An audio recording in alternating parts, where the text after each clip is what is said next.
All right. Okay. Shabbat Shalom. Shabbat Shalom. Welcome back to Hebrew Chosen Elect. Shabbat Shalom.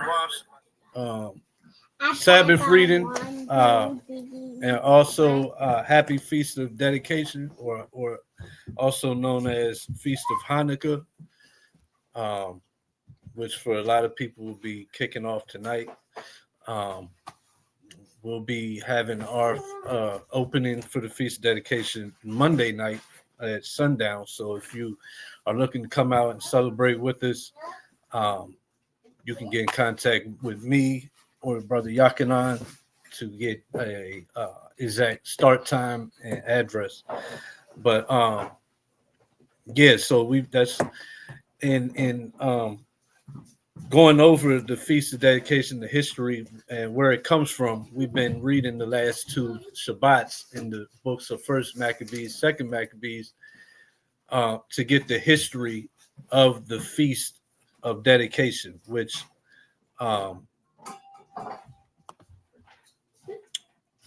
we read in the scriptures being what our Lord and Savior kept during the winter time, during this season, as opposed to Christmas, like the world celebrates and calls the birth of Christ, which scriptures don't say anywhere he was born in December, let alone December 25th, or in the winter at all. But what we find in the scriptures in John chapter 10, verse 22, verse 22 and down, it reads that, and it was at Jerusalem, the Feast of Dedication, and it was winter, and Jesus walked in the temple in Solomon's porch. So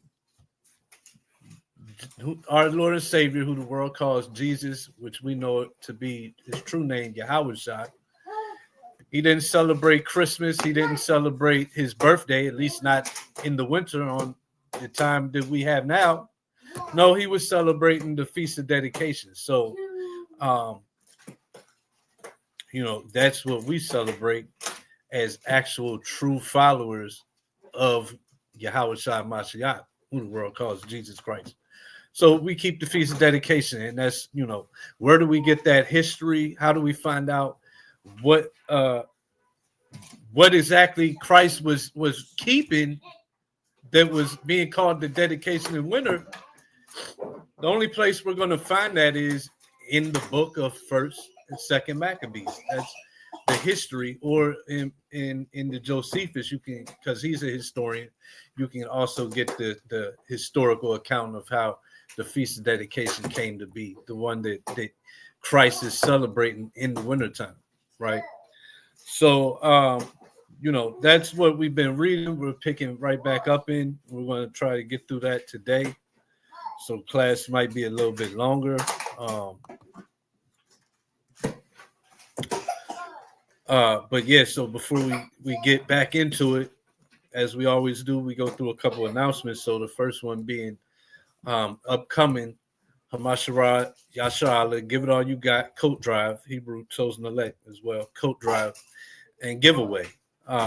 So we're still taking donations, as we've been taking donations, cash or Cash App or actual winner items.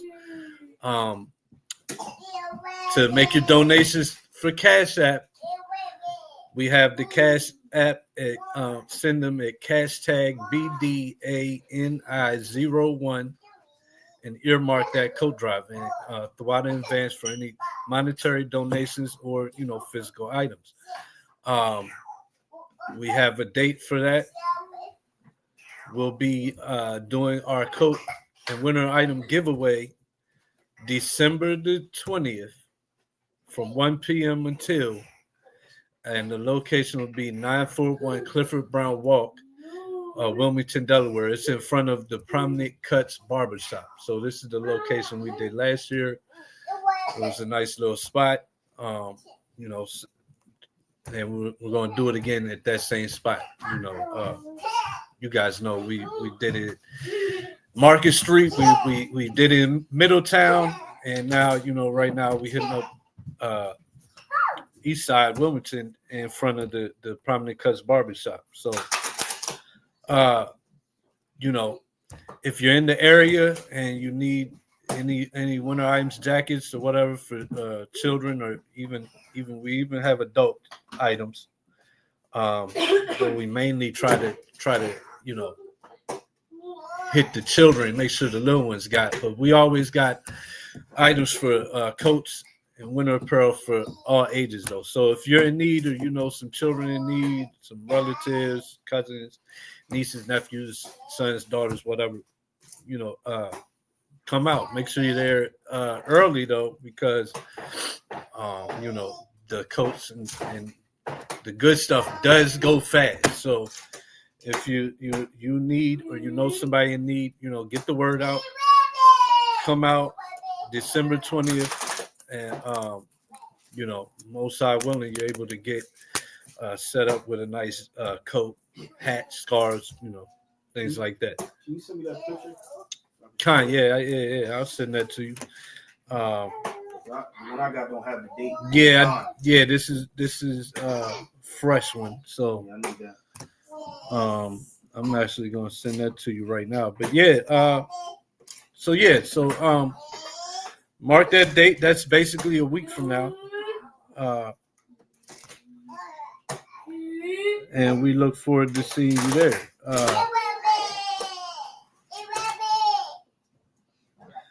So,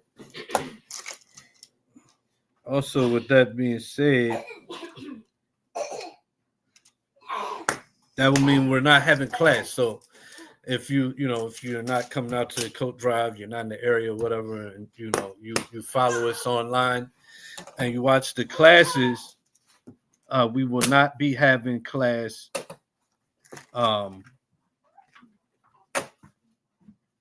next week due to we'll be having the coat giveaway. So also, if you're able to come out and help out, hey, please do. If you're in the area, Wilmington, Delaware, you're willing and able to come give us a hand to make this coat drive a success, hey, come out. Please, all hands on deck. All help is needed and appreciated. So with that, we'll go ahead to the next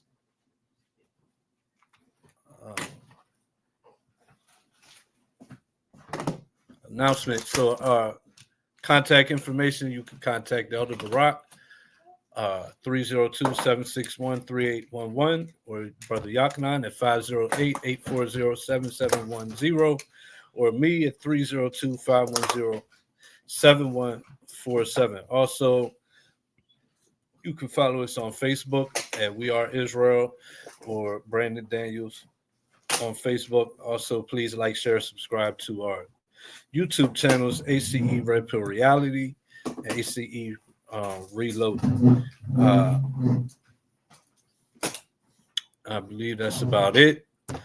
So before we get into the reading, just one more thing. I always like to start out during the holiday seasons, especially the holiday seasons, with the book of Jonah, chapter 2, verse 8, which reads, "They that observe lying vanities forsake their own mercy." That's why it's so important that we cast off these folly days that we've been taught here in Babylon the Great, Esau's high days, we know as low days, days that really don't exist or matter,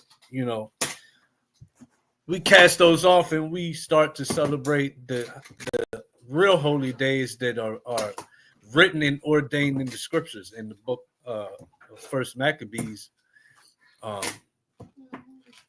sets down are celebrating and memorializing the rededication of the temple that the Edomites, or also known as the Greeks, defiled roughly around the 150s to 180 BC time frame.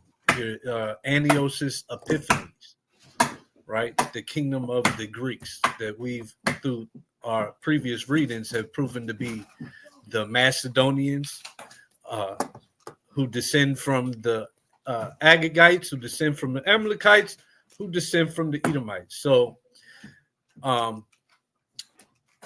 that's what we're getting into, is showing that the real high holy day that we should be observing around this time period is the Feast of Hanukkah, which means the Feast of Dedication, because it was the rededicating of the temple after the Edomites, the Greeks, had defiled the temple. And that's the history we're getting. So picking back up, we left off last week. I believe it was First Maccabees 3, but we're bouncing back and forth. First and Second Maccabees, because to get the whole history, each book gives the same history, but it kind of jumps from time frames, or one book goes into one thing, the other goes into another, or sometimes they go into the same thing, same history, and one has more detail than the other. So this week we're picking back up. Last week we ended First Maccabees somewhere in chapter 3, I believe, verse 30, and we're picking back up this week, Second Maccabees chapter 6, verse 1 to 7. So if you remember last week, we was Antiochus Epiphanes was the Edomite Greek ruler at the time, who's giving us all this hell and really making war against us during this time. Antiochus Epiphanes, and we're still in that time frame. So Second Maccabees chapter 6, we're about to go into some of the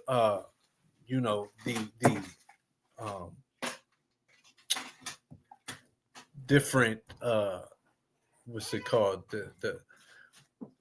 the tortures, the what's the word for atrocities that he was committing against the Jews during this time, right? And this chapter we're picking up in goes real in detail. It's very it's not for the weak at heart, but actually it is. If you are weak in heart, you should read this part of the history, and it should strengthen you in the spirit. It should prepare you in the spirit for the different adversities or trials you're going to face when you come into the truth, and you start to walk in the laws of God and the faith in Christ. John said that I come baptizing with water. The one that comes after me baptizes with fire. What's that mean? That means when you come into Yahweh's side, you're going to face battles. You're going to be tried by fire to become that pure gold, right? So, yeah, this actually is perfect for those weak in heart. This should strengthen you because, we'll get to it. I've been talking too much, but, this is also, when we read it, you see the characteristics of the same people that rule the earth today and how they took rule of the Americas, North, South, Caribbean, and even went, everywhere in the world, conquering this way by the sword and by, committing, atrocities and tortures against innocent people, right? All in the name of pushing forth, their religion, their beliefs, and, really ruling the world. So, Second Maccabees chapter 6, verse 1. If you could, Yaquab. This is going into the elder Eleazar, and then continuing into what's known as the 7 sons and their mother. So, when you're ready, go ahead, bring that up. Not long after this, the king sent an old man of Athens to compel the Jews to depart from the laws of their fathers and not to live after the laws of Yahweh, and to pollute also the temple in Jerusalem. So this is King Antiochus, right? and he's trying to compel basically the world to, well, mainly us at the time, to leave off from the laws of God to keep the Edomites' laws. Go ahead. Because, well, real quick, they actually remember Esau. He didn't value the blessing. Esau's never been a lover of God, and he's never had an appreciation for the righteousness that comes with keeping the laws of God. Can you take care of him? Keeping the laws of God.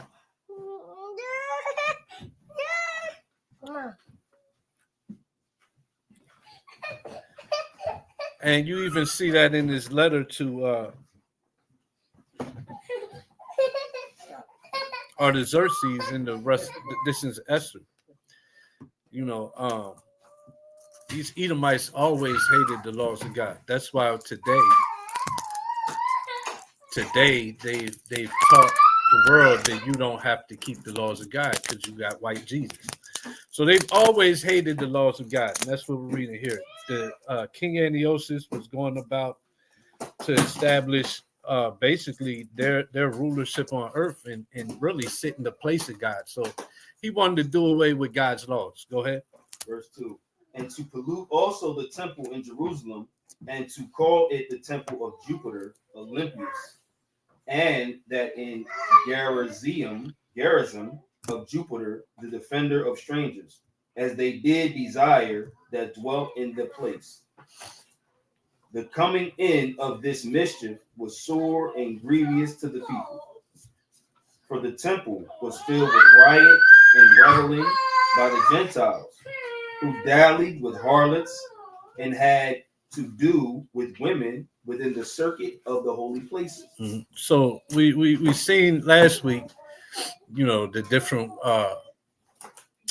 customs of the Greeks, how they love to wrestle, and the gymnasiums, they love to wrestle naked together. You know, hey, Con, can I add to that? I just found out, Slakia, that gym or gymnasium means naked. Really? Yeah. All right. So yeah. That makes sense then. That makes sense. Right. Yes, so gymnasium means naked, and that's exactly what they love to do. You know, the man on man action, boy on boy. But not just that, you know, scriptures say that there's no more profane a person than Esau. And these cats, we see they're Edomites and they're profane. They're working out in the nude, man on man, boy on boy. And also, you know, they're in the temples and they don't have a respect to the holiness of their temples, let alone the true temple. So the things they do in their temples, now they're trying to bring it into the holy temple, right? And that's dallying with harlots. Because if you quote unquote, you know, worship a God, there's supposed to be some type of sanctity and holiness to the place of your worship, right? When you come to worship, you're supposed to, at least in this place, keep some type of moral standard. But with the Edomites, because they're so profane, right, and discussing of people, they don't even have respect to the sanctity of their temple, of their God. So they dally with harlots in the temple, and have to do with women in the holy places. And they also bring in things that were not lawful, because we know the Edomites and the nations, they'll eat anything. Nothing's off the table with the nations. They'll eat spiders, they'll eat roaches, they'll eat rats, they'll eat dogs, they'll eat horses. When the Spaniards came over and they ate all the food, right? They ate all the food they could find. When they was out of food, you know what they ate? You know what they ate? They killed their horses. They killed the horse and eat the horse. Huh? Yeah, like, remember seeing the movie Alive? cats that stuck off in the mountain, what they do to survive? Start eating each other. But the scriptures let you know that just because you hungry, like Elijah was hungry, he didn't go to eating people. The Most High did what? Most High had ravens bring him food. But the Edomites see they don't have they don't have faith in the Most High. They're all about the flesh and survival. So if they get hungry, they'll go to the lengths of eating each other or eating their livestock that's not meant to be eaten, like horses or the camels or whatever they can get their hands on. When Columbus came down to the island of Hispaniola, and they got hungry, it was very common to find the meats of indigenous people down in the marketplaces there. Meats of what? Indigenous people. Oh, yeah, right. Cut up and being sold in the marketplaces. Right. Yeah. Bartholomew de las Casas even says, they was chopping up the natives and basically grilling them up. What you think they was doing after they grilled them up? They wasn't just leaving the meat just to go bad. They was eating that. The picture that they have with Dracula that was sitting at a table eating. Mm-hmm. They said if you pan it out to the right, you'll see that there's human meat cut up. Right. So in this show, so there's no more profane a person as Esau. That's what he does. So verse I didn't finish that up. Go ahead, finish that up. And besides that, brought in things that were not lawful. Go ahead. 5. The altar also was filled with profane things which the law forbidded. Mm-hmm. Neither was it lawful for a man to keep Sabbath days or ancient feasts, Mm-hmm. or to profess himself at all to be a Jew. So you wonder why it's so frowned upon today when you decide to pick up keeping the Sabbath instead of Sunday. You decide to start keeping the holy days that's in the scriptures instead of the worldly folly days, right? Because they was setting up this mind state thousands of years ago, right? And made it even a law. Like, you guys can't keep the Sabbath day. Worship the Most High God. Well, I'm God. What's this God you guys are worshiping? Don't you know that we're the gods of the earth? We rule the earth. That's what it was, because I believe Epiphanies means God on earth or something. What's it's Antiochus Epiphanes. Something about his name means like God with us. Let me Google it real quick. But that also explains why a lot of our people conformed to being Greeks at that time. They just, was intimidated. That intimidates, like you said, I'm God. Mm-hmm. That intimidation tactic, some people fell for it. Right. And converted to being Greeks at the time. And your actions say it. You're just going through the earth, killing and slaughtering, and you have no respect for the any temple they come across, because they did this with everywhere, but especially here, because this is the temple of the one true God, and y'all don't worship our gods, worship one God. No, there's many gods, and we're a God on earth. That's why they would threaten so easily. If you don't get in line with what I want, I'm gonna turn this temple to rubble. And then the Most High, a couple of different times, when we was in the right state of how we would act, keeping the commandments, he would come in and he would check that, like he did with what was it, Holofernes? Holofernes? Yeah, Holofernes. So, You talking about Judas? No, I'm talking about in the Maccabees, when he was sent by Seleucus to get the wicked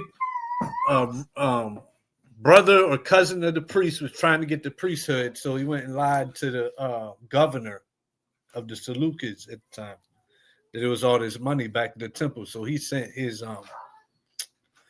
what's it called, the cat that goes for the tributes and stuff. Treasurer, whatever, right? And he came, and that's what he said about the temple. But the meaning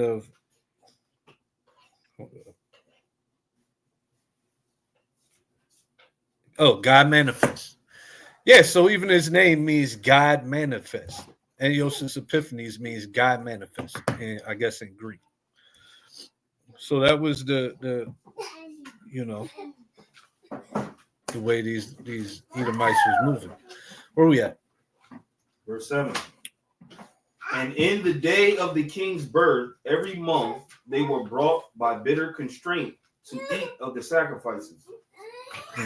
So also in the worship of themselves, they wasn't just keeping birthdays.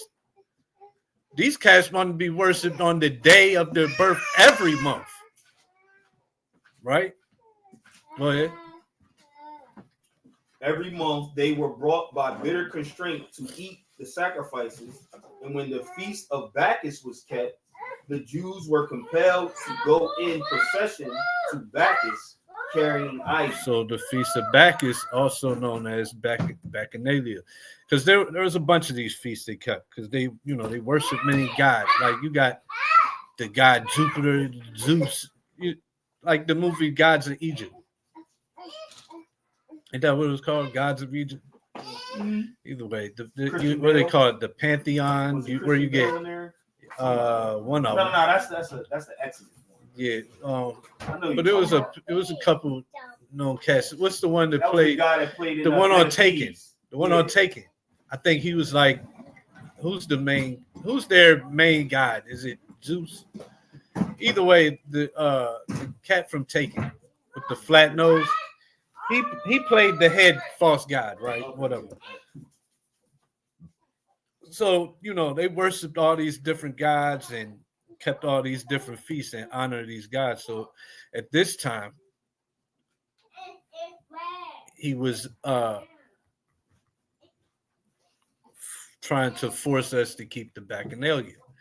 The Bacchanalia were unofficial, privately funded popular Roman festivals of Bacchus based on various ecstatic elements of the Greek Dionysia, right? So nowadays, like I believe what's them carnivals called in the islands? Ain't one of them like called Bacchus or something? But one of them ain't it like close to be Bacchus? I forget, but still Carnival is basically modern day the same festivals being kept, right? And it said various ecstatic. What's ecstatic mean? Huh? Excited.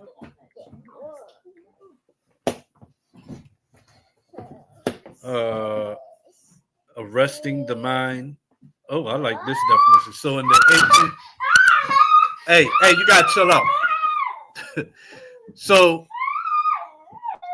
in the 1828 Noah Webster Dictionary, it gives you ecstatical being arresting the mind, suspending the senses, entrancing. So ain't that what you see at these festivals like Carnival, Mardi Gras? People are getting getting drunk, getting high, letting go of their inhibitions, reveling, women going home with men, waking up the next day, like, where'd I meet you? Where are you from? Who are you? That's what goes on at these festivals. So, and that's what was going on back in these times with these festivals.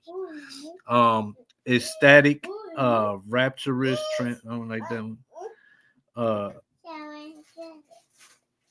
In pensive trance.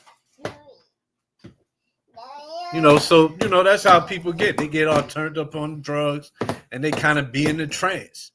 And like you said, in the reverie. Like think about your clubs where everybody's in there high off something or ecstasy and just grinding and sweating on each other and doing all manner of uncleanness. That's what these festivals was about. And that's what Antiochus was trying to bring to us in the temple even. So they were almost certainly associated with Rome's native cult of Liber and probably arrived in Rome itself around 200 BC. Like all mystery religions of the ancient world, very little is known of their rites. They seem to have been popular and well organized throughout the central and southern Italian peninsula. And these secret rites, what's that sound like? That kind of sound like these initiations that people got to take part in to get into the rap world or the entertainment world, the acting world.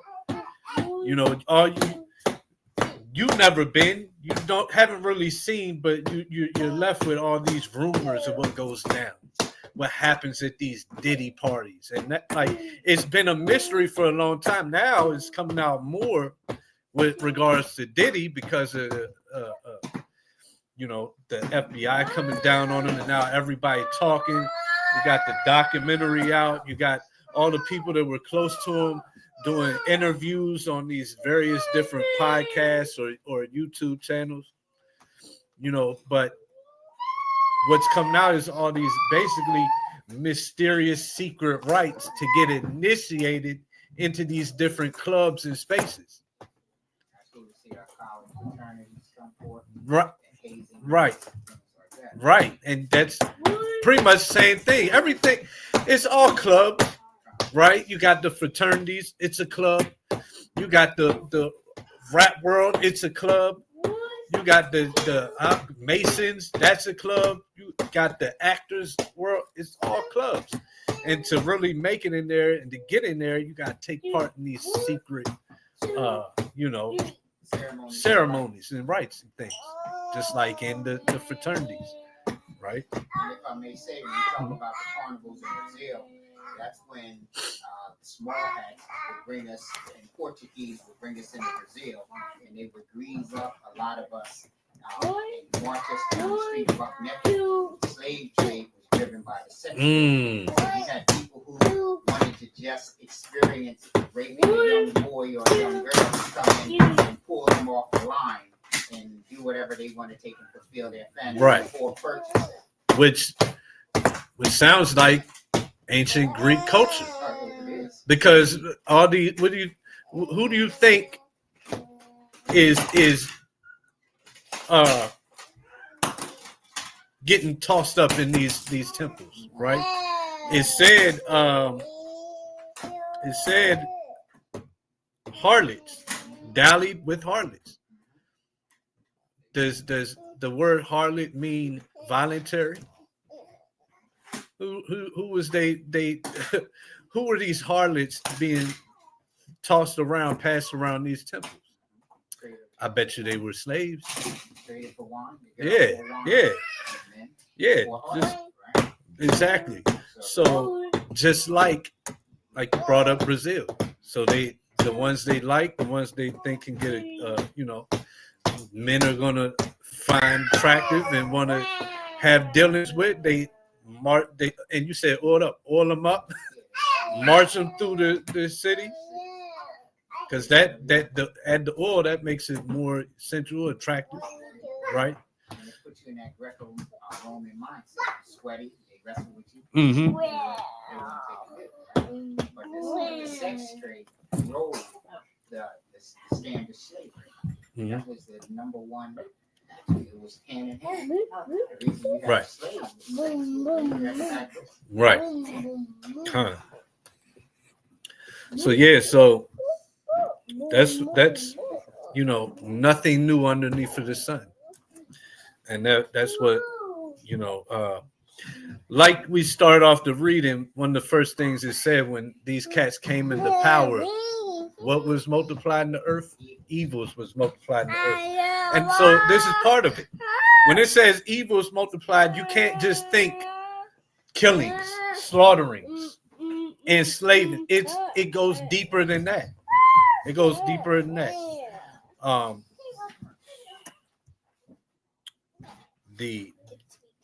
What we're reading, the feasts and the defiling of holy things, the changing of God's laws. That's the most evil of everything. Is the changing of God's laws. And the worship of idols, because Wisdom of Solomon even lets you know where it said that the worshiping of idols in chapter 14 is the beginning, cause, and end of all evil. So these cats was worshiping every god they could get their hands on. That's why they was really against us and our worship, because one God, we worship all, we got a God for everything. We got a sex God, we got a stripper God, we got a discus God, we got a God, you name it, we got a God for it. And at the end of the day, if you want to worship one God, who's in charge? That's your one God. Who's Caesar? That's your one God. And if you say anything against that, we're going to send you to him and show you he's God. So that's what they was doing. Salaki, in many cases, on some of the oppression and the violence that came against us, they mocked our God at the same time. I have a picture. Can I read it? But say that again.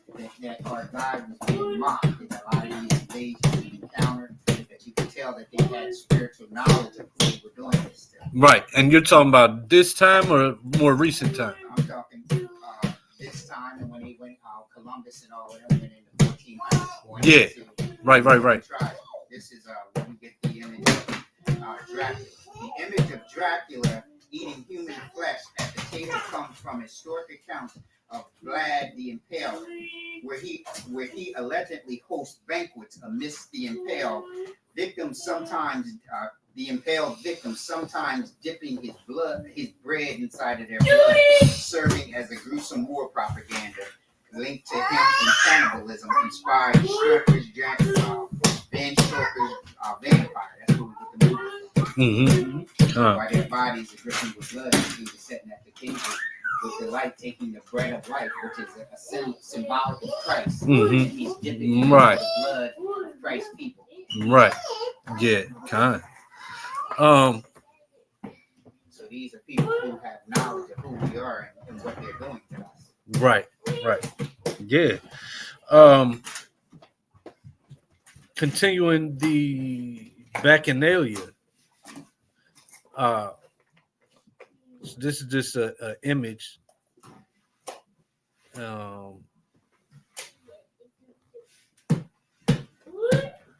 And you see in the image, all manner of lascivious. Just in this image alone, the lasciviousness of it, the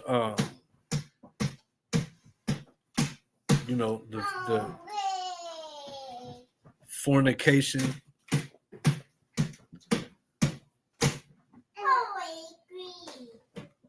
That's what these feasts they were about, right?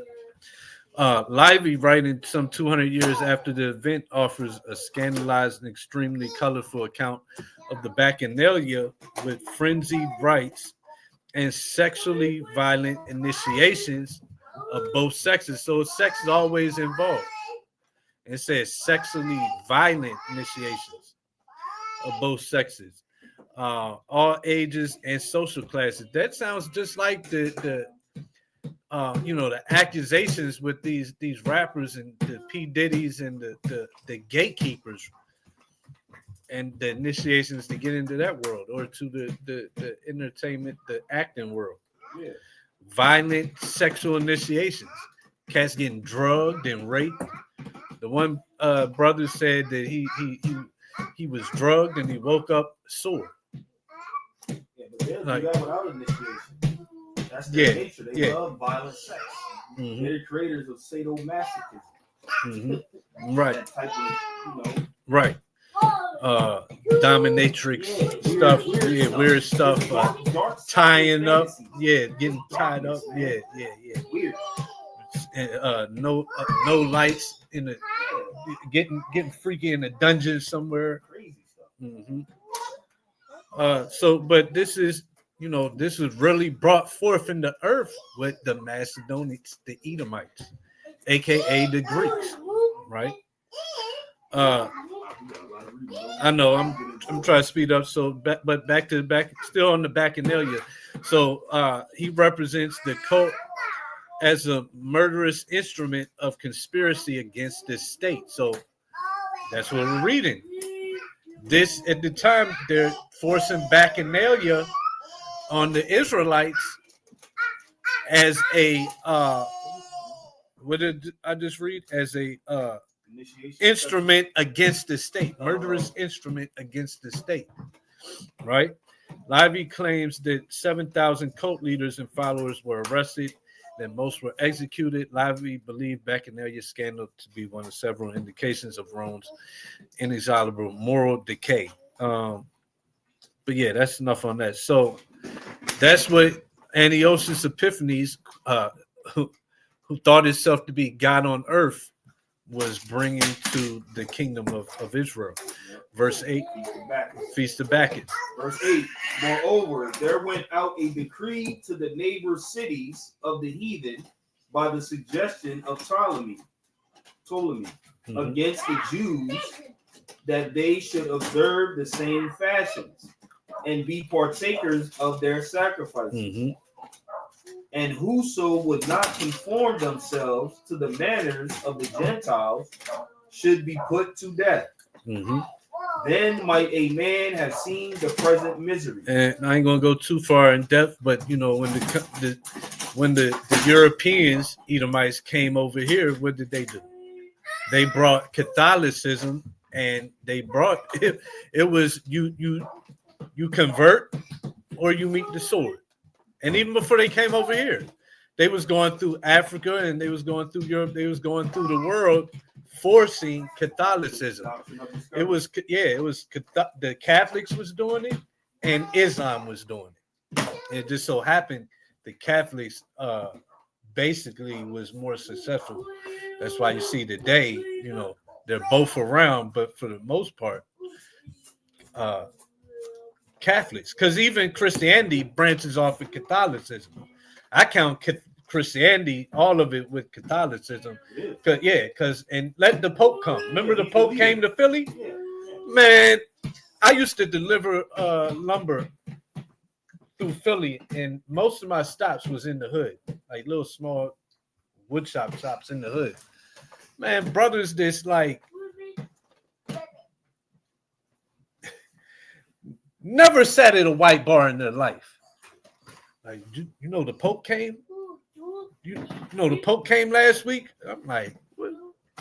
Yeah, who cares? And why do you care? What that got to do with you? You don't even go to regular church. I can tell. Or if you do, you go to a tabernacle church next door to the liquor store or something. What does the Pope got to do with you? But so that's the same thing they were doing this time. They did when they came over here with the you take on my religion or you die. If you attempt to take an enlightenment, what he does have to do with the Pope, he'll turn his shoulder. Yeah, he'll turn his shoulder to him. Yeah. You're going to hear the Pope's involvement in some of the most brutal slavery in the history of man. So yeah, where we at? Verse 10. For there were 2 women brought who had circumcised their children, whom when they had openly led round about the city, the babes hanging at their breasts, they cast them down headlong from the wall. Recently I've even seen there's a new movement that's and I don't think it's gained steam yet, but there be little pushes for outlawing circumcision now. Like it just started like recently. Cats are trying to push towards banning circumcision for which there's freedom of religion, so you still will be able to do it, but it'll be if that really gains steam and goes somewhere, it'll get to the point same as vaccines. Now you gotta bring a note. Now you gotta get something notarized just to go get the circumcision done on the 8th day. Yeah.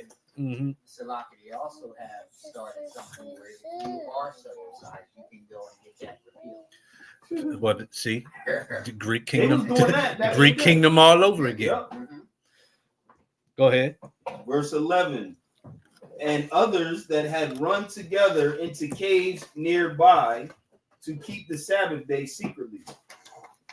Being discovered to Philip, were all burnt together, because they made a conscience to help themselves for the honor of the most sacred day. And Philip was a general for Antiochus, one of his right hand men. So they're keeping the Sabbath day, so he put them to death. Go ahead.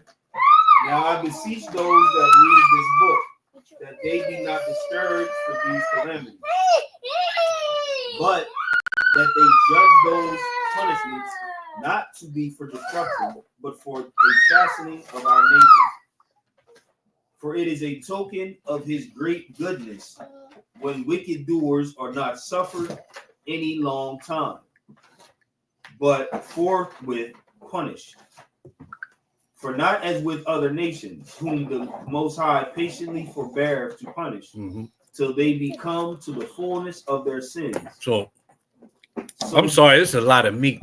And in this story, in this chapter alone, it's a lot of meat. But so look at the world today, because we're all waiting on salvation, right? And that's a big topic now. Who's salvation for? The Gentiles get it too, blah, blah. What we just read is, who does the Most High punish first? Israel, his people, right? And it's not for the destruction. So, you know, that whole idea of the Most High got tired of Israel, Israel's done away with. No, Israel gets punished not for the destruction of Israel, right? But to correct us. And then, but the other nations, they're not being punished because of what reason? You just read it. Read it again. For it is a token of goodness when wicked doers are not suffered any long time, but forthwith punished. And that's Israel. Forthwith, we go off. Most High comes in. He comes and sees about us. Right? Go ahead. Verse 14. For not as with other nations, whom the Most High patiently forbear to punish. So the other nations ain't being punished yet, and it's for a reason. Go ahead. Till they become to the fullness of their sins, so dealeth he with us. So the whole reason that Israel's always the ones getting punished is because he's allowing the other nations to fill up their sins. They're being allowed to come to the fullness of their sins. So if that's the case, how can salvation be for Israel and for the nations that's not being punished, haven't been punished, haven't known this judgment, and the whole purpose is to allow them to fill up their sins? So the punishment for the filling up of the sins is to have the same salvation. It don't make right, y'all. Everybody sees how that sounds, right? Con, go ahead. Verse 15. Lest that being come to the height of sin, afterwards he should take vengeance of us, and therefore he never withdraweth his mercy from us. And though he punished with adversity, yet doth he never forsake his people. So there's no. The church replaced Israel. He got tired of Israel. That doesn't exist. Go ahead. Verse 17. But let this that we have spoken be for a warning unto us. And now will we come to the declaring of the matter in few words. Eleazar, one of the principal scribes, an aged man, and of a well-favored countenance, was constrained to open his mouth and to eat swine's flesh. But he, choosing rather to die gloriously than to live stained with such an abomination, spit it forth and came of his own accord to the torment. As it behooved them to come that are resolute to stand out against such things as are not lawful for love of life to be tasted. So like the Muslims, I ain't gonna say the Muslims because they don't even read the book, but the Quran says the opposite. Quran says if you're hungry, in need, go ahead and eat swine. But this just said that even for the love of life, it's not lawful to be tasted. Go ahead. Verse 21. But they that had the charge of that wicked feast, for the old acquaintance they had with the man, taking him aside, besought him to bring flesh of his own provision, such as was lawful for him to use, and make as if he did eat of the flesh, taken from the sacrifices commanded by the king. So they trying to get him to pretend. With what purpose? With what purpose? For the purpose that everybody else that sees him and looks up to him is going to be like, oh, he ate it, we can eat it. But what does he understand? He understands the importance of appearing blameless.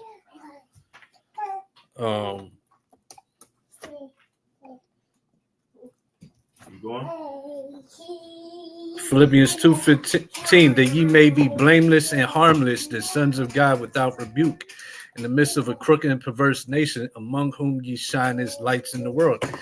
That's the mind state that Eleazar had. Go ahead. Verse 22. That in so doing he might be delivered from death, and for the old friendship with them find favor. But he began to consider discreetly, and as became his age, and the excellency of his ancient years, and the honor of his gray head, whereunto he was come, and his most honest education from a child, or rather the holy law made and given by Yahweh. Therefore he answered accordingly, and willed them straightways to send him to the grave. So he said, nah, I'm not gonna fake it. I'm not gonna fake it and get this stain on my reputation, or not appear blameless and be an example for those under me to transgress the holy law. And we're talking about just eating meat here. The meat that, quote unquote, doesn't defile because it goes in your stomach, only when it comes out, and but obviously that it was something that was worth keeping the truth till death for. It was worth dying over. Go ahead. Verse 24. For it becometh not our age, said he, in any wise to dissemble, whereby many young persons might think that Eleazar, being 80 years old and 10, were now gone to a strange religion. And so they, through mind, hypocrisy, and desire to live a little time and a moment longer, should be deceived by me, and I get a stain to mine old age, and make it abominable. For though for the present time I should be delivered from the punishment of men. That little gesture of, oh, it's just meat. It's just meat. He said that it would tarnish everything he ever did that was righteous, which unlike the doctrine that's put forth by Pastor Porkchop or your aunt that has a new man every Saturday and is in church on Sunday. Says, unlike them, the Bible says that your righteousness would be forgotten when you sin. Who knows where that is?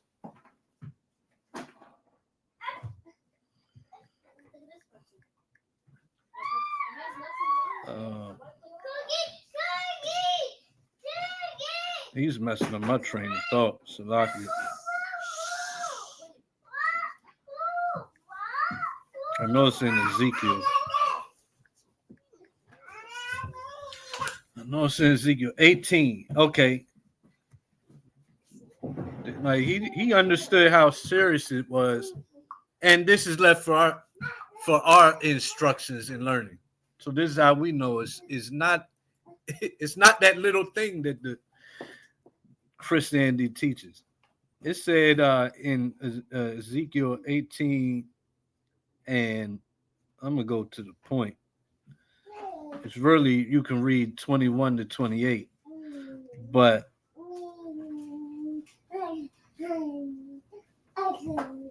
it said 26, when a righteous man turneth away from his righteousness and committeth iniquity and dieth in them, for his iniquity that he have done shall he die. See that?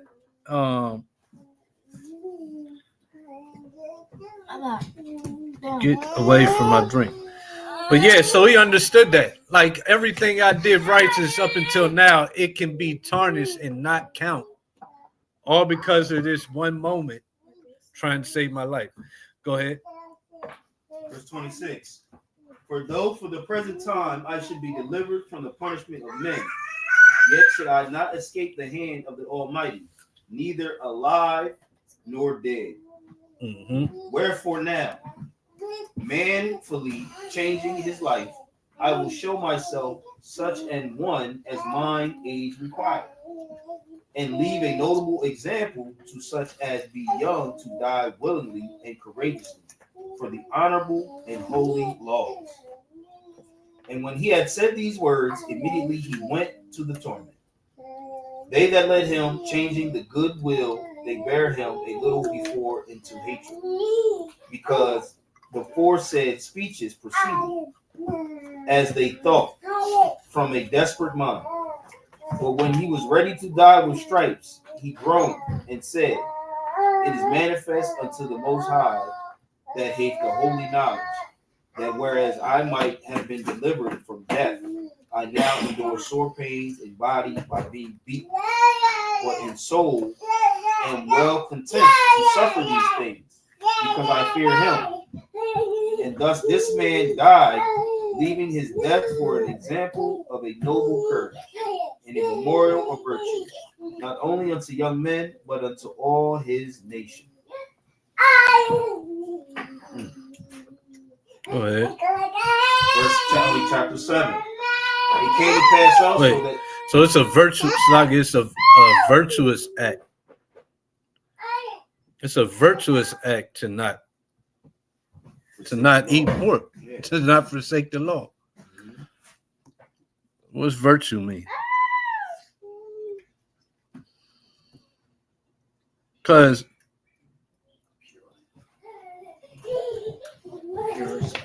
pure, spotless.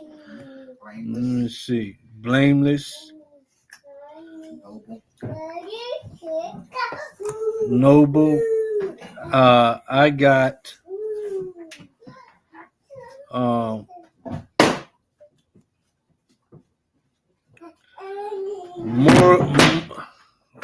What'd you say, Kalak? I got moral goodness. All of that. Yeah. All of that. Yeah, so we talked about it last week when it says it's not what goes in the man that defiles him, but what goes out and speaking to his mind. Yeah, what defiles you is when you say you don't gotta do that. That don't matter. Oh, it's just talking about the type of people you hang out with. Remember, I told y'all about the Faker-like that keeps Thanksgiving as Jesus Day. Yeah. Howard Day. Yeah, he said that. I'm glad he ain't popped back up this year. Yeah, I know. He said Leviticus 11 is talking about hanging out with people that are like swine, but like it doesn't just say swine. It goes through a whole list of various different creatures. And he also says they also got a misunderstanding saying that's for the altar.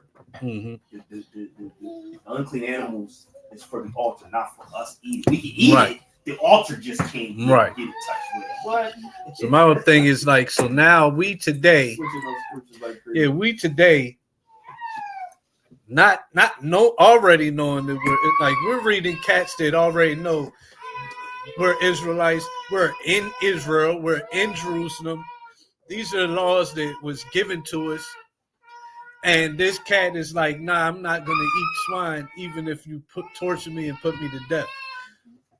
But then we'll come out of Christianity or come out of calling ourselves black or African American or Negro or whatever, and start breaking things down like it don't matter. So I know more than this brother back in BC time. I know better than him. He was tripping. He ain't have to do all that. That's what I'm saying. Like, come on, we gotta do better. But let's keep reading. So this was a memorial of virtue. It was noble, courageous, and it was a good example for the young men to follow. Said, leaving his death for an example of noble courage and memorial virtue. So now let's move on to the 7 sons and the mom, who had to go through the same exact thing. 2 Maccabees 7:1. It came to pass also that 7 brethren with their mother were taken and compelled by the king against the law to taste swine's flesh, and were tormented with scourges and whips. But one of them that spake first said thus, what wouldest thou ask or learn of us?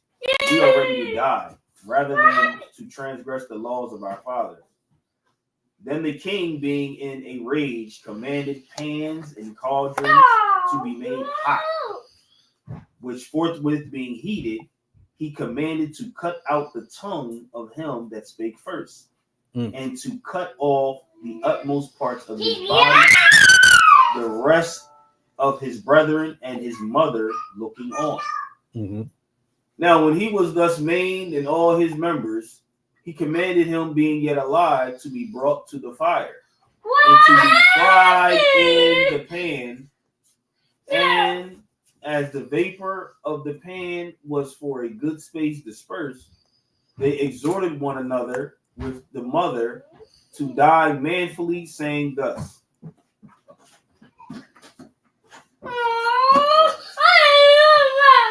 the Most High Yahweh looketh upon us, and in truth gave comfort in us. And Moses in his song, which witnessed to their faces, declared, saying, and he shall be comforted in his servants. Mm-hmm. So when the first was dead, after this manner, they brought the second to make him a mocking stock. And when they had pulled off the skin of his head with the hair, they asked him, wilt thou eat? Therefore thou be punished throughout every member of thy body. But he answered in his own language and said, no, la'ah. Wherefore he also received the next torment in order, as the former did. And when he was at the last gasp, he said, thou like a fury takest us out of this present life, but the King of the world shall raise us up, who have died for his laws, unto everlasting life. After him was the third made a mocking stock. And when he was required, he put out his tongue, and that right soon, holding forth his hands manfully, and said courageously, these I had from heaven, and for his laws I despised them, and from him I hope to receive them again. Insomuch that the king and they that were with him marveled at the young man's courage, for that he nothing regarded the pains. Now when this man was dead also, they tormented and mangled the fourth in like manner. So when he was ready to die, he said thus, it is good, being put to death by men, to look for hope from Yahweh, to be raised up again by him. As for thee, thou shalt have no resurrection to life. Afterward they brought the fifth also, and mangled him. Then looked he unto the king, and said, thou hast power over men, thou art corruptible. thou doest what thou wilt. Yet think not that our nation is forsaken of Yahweh, but abide a while, and behold his great power, how he will torment thee and thy seed. After him also they brought the six, who being ready to die said, be not deceived without cause, for we suffer these things for ourselves, having sinned against our Most High. Therefore marvelous things are done unto us. But think not that thou that takest in hand to strive against Yahweh, that thou shalt escape unpunished. But the mother was marvelous above all, and worthy of honorable memory. For when she saw her seventh son slain with the space of one day, she bare it with a good courage, because of the hope that she had in the Most High. Yeah, she exhorted every one of them in her own language, filled with courageous spirits, and stirring up her womanish thoughts with a manly stomach.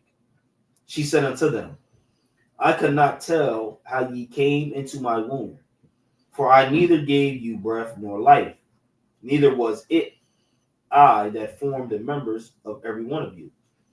But doubtless the Creator of the world, who formed the generation of man, and found out the beginning of all things, will also of his mercy give you breath and life again, as ye now regard not your own selves for his law's sake.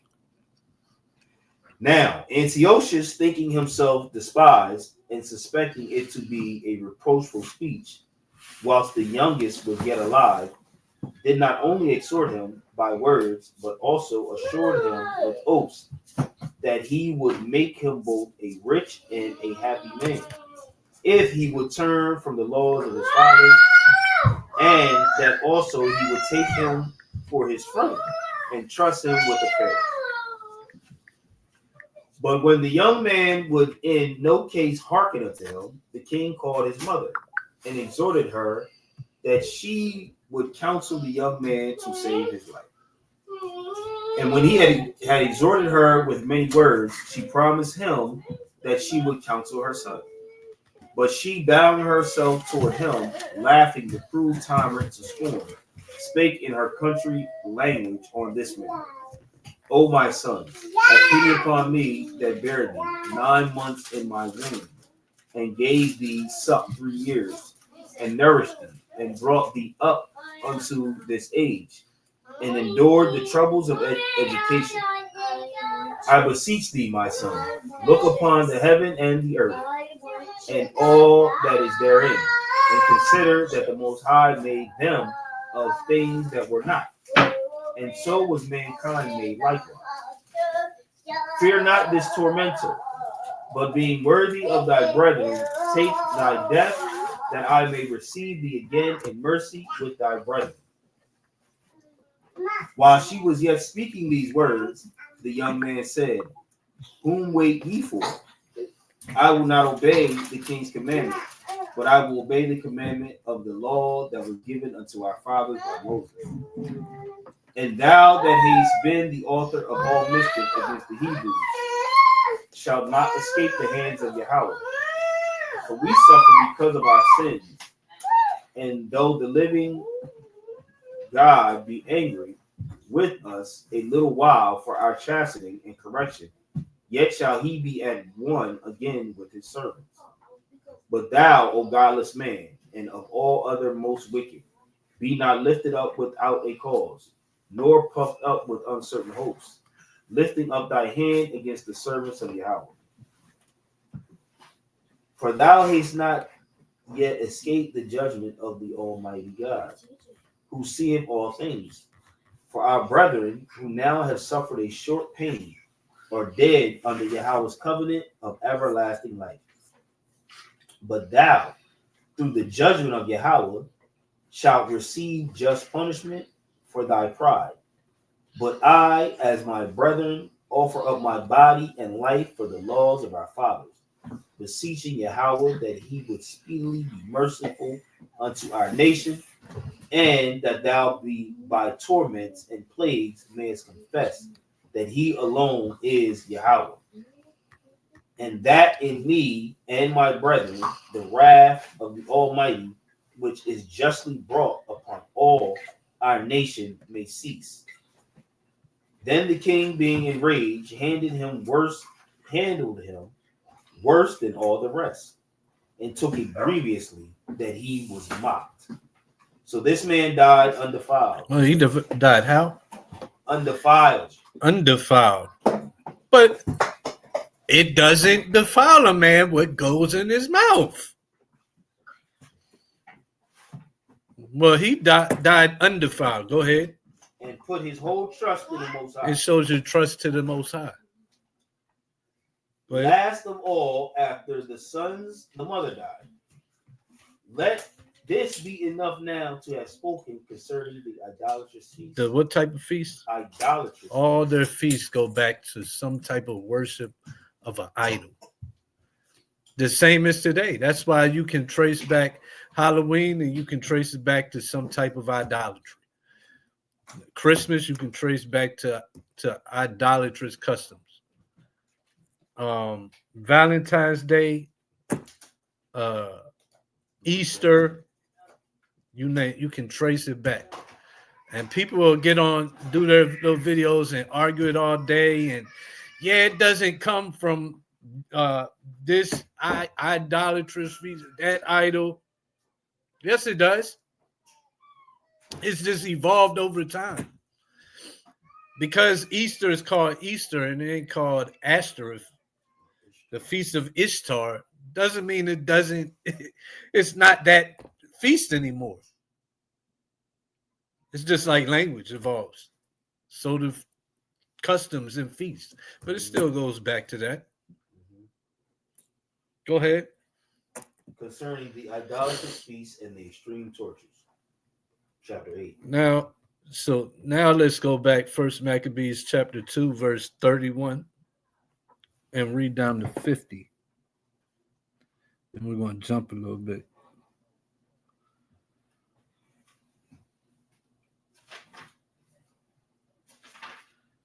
So, First Maccabees 2, verse 31 to 50. Why we're bouncing like that, or to 42? 31 to 42? Yeah. And it reads, now when it was told the king's servants and the host that was at Jerusalem in the city of David, that certain men who had broken the king's commandment were gone down into the secret places in the wilderness, they pursued after them a great number, and having overtaken them, they camped against them and made war against them on the Sabbath day. Mm-hmm. And they said unto them, let that which ye have done hitherto suffice. Come forth and do according to the commandment of the king, and ye shall live. But they said, we will not come forth, neither will we do the king's commandment, to profane the Sabbath day. So then they gave them the battle with all speed. Howbeit they answered them not, neither cast they a stone at them, nor stopped the places where they lay hid. Mm-hmm. But said, let us die all in our innocency. Heaven and earth shall testify for us that ye put us to death wrongfully. Mm-hmm. So they rose up against them in battle on the Sabbath, and they slew them with their wives and children and their cattle, to the number of 1,000 people. Now when Mattathias and his friends understood hereof, they mourned for them right sore. And one of them said to another, if we all do as our brethren have done, Mm-hmm. and fight not for our lives and laws against the heathen, they will now quickly root us out of the earth. At that time, therefore, they decreed, saying, whosoever shall come to make battle with us on the Sabbath day, we will fight against him. Neither will we die all, as our brethren that were murdered in the secret places. So they this is when they're realizing, the Sabbath. How's it go? Man isn't made for the Sabbath, but the Sabbath for man. Like if we keep on, like we're keeping the Sabbath, but if they don't care about the Sabbath, so if they come against us, it's okay. We can do good on the Sabbath. We can defend these. Yeah, we can defend our women. We can defend our children. We can get our ox out of the pit if he falls in the pit. So they don't determine. They're not determining we'll go out to war with them on the Sabbath. But if they come in while we're keeping it, like we every nation today, you got laws of war. You got certain things like certain boundaries that nations can't cross. Everybody's in agreement with. But no more profane Edomites, right? There is no treaties or boundaries that they won't cross. So you're keeping your holy day. You're worshiping your God. That's not something that I'm gonna say. You know what? I would like the same privilege. If they're coming against me, they're like, nah. You know what? This opportunity, we can really shed some blood, because y'all not going to take up on them. So that's Esau as well. The same Esau that you see today, right? So this showing again that the Sabbath isn't man isn't made for the Sabbath, but the Sabbath for man. Verse 42. Then came there unto him a company of Assyrians, Mm-hmm.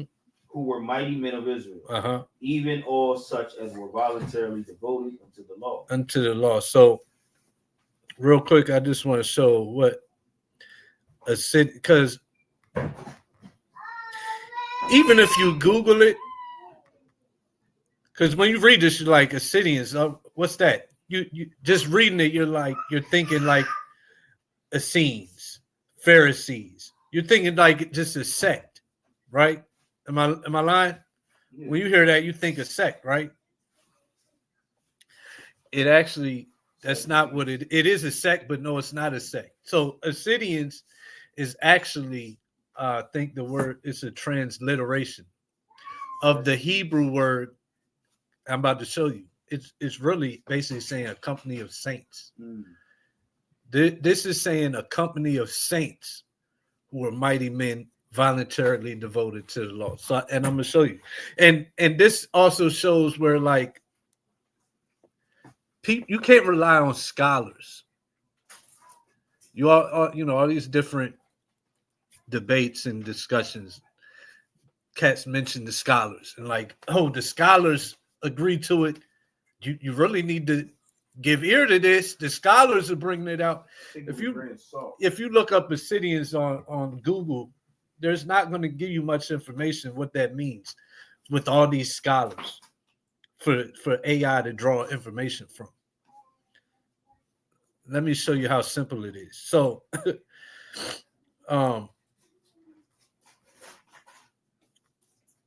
real quick, go to First Maccabees chapter 7. First Maccabees 7 and 13. And it reads, now the Assyrians were the first among the children of Israel that sought peace of them. So, and who was talking about is a wicked priest that's trying to get the high priesthood. He came with a bunch of other, wicked Israelites, but they were priests. So the Assyrians thought they was like trustable. That's just the context of what's happening. So go ahead. Verse 43. Also, all they that fled for persecution joined themselves unto them and were a stay unto them. Mm-hmm. So they joined their forces and smote sinful men in their anger and wicked men in their wrath. Mm-hmm. But the rest fled to the heathen for succor. Mm-hmm. Keep going. What verse we at? 45. Wait. Oh, Slakia. No, I didn't want to go back there yet. First Maccabees 7. I want to keep reading down from 13. Yeah, we still at verse 42. No, we ain't done because I'm about to show you. I'm about to break down this Assyrians real quick, just to show like this ain't a sect. I mean, it's kind of a sect, but that's not what Assyrians means. It's not like Pharisees, Sadducees. First Maccabees 7 and 14 now. Yeah. For said they, one that is a priest of the seed of Aaron is come with this army, and he will do us no wrong. Mm-hmm. So he spake unto them peaceably, and swear unto them, saying, we will procure the harm neither of you nor your friends. Yeah. I want to read down to 17. Whereupon they believed him, howbeit he took of them 80 men and slew them in one day. This is that wicked priest. So he took the Assyrians, the righteous Israelites, and slew 70 of them. Go ahead. According to the words which he wrote. The flesh of thy saints had they cast out, and their blood had they shed round about Jerusalem, and there was none to bury. So they just quoted something. So this happened. Bruh, stop doing it. Look what he's doing. So, Salakia, so this is a quote from scripture, right? The flesh of thy saints have they cast out. You know where you find that? You find that in Psalm 79 and 2. That's what's being quoted, which reads Psalm 79 and 2.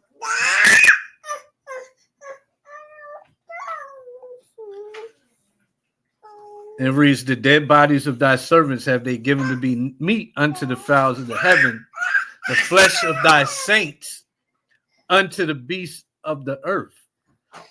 So when you click on saints in that verse on the screen, you can see the Hebrew is Ha-sa-yada. Also sounded out in you know the way Esau does today. Hasid. We in the Lashman Kadash was sounded out Hasiyad. But they no, it's a yad in the middle. So either Hasid or Hasiyad.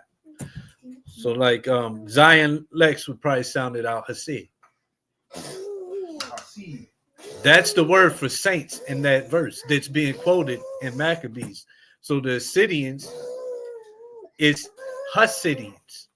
And you if you notice in the Apocrypha, with the group that was translating that, they often take words that begin with H and take off the H, and it's just the A. So Assyrians is Hasidians, which is the word for saints, which means faithful, kind, godly, holy one, saint, pious. And as the scripture we read, verse 42, it lets you know these Assyrians are voluntarily devoted to the law. Another word for that is what? Faithful. So it's not a sect, it's a transliteration of the Hebrew Hasid. So it's Hasidians, or in the Apocrypha, Assyrians. And it's 32 times is translated into saints. The other Hebrew that's translated into saints is Kodash, which is holy.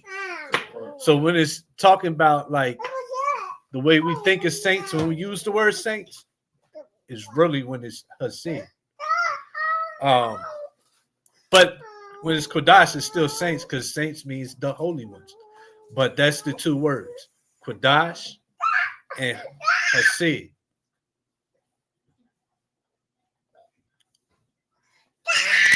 So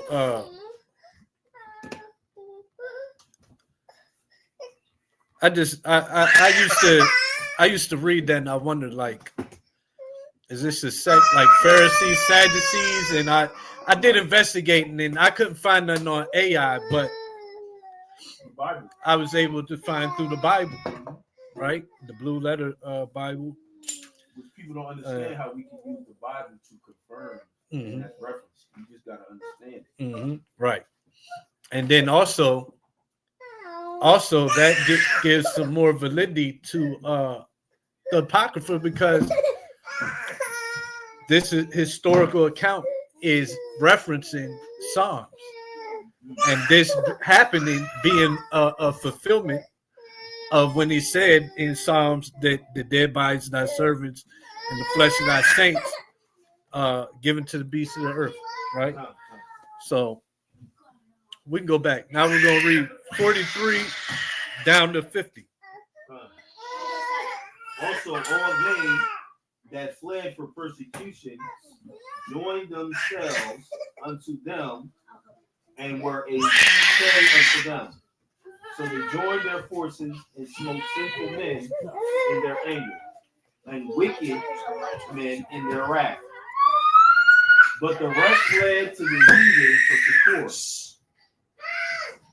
Then Mattathias and his friends went round about and pulled down the altars, and what children soever they found within the coast of Israel, uncircumcised, those they circumcised valiantly.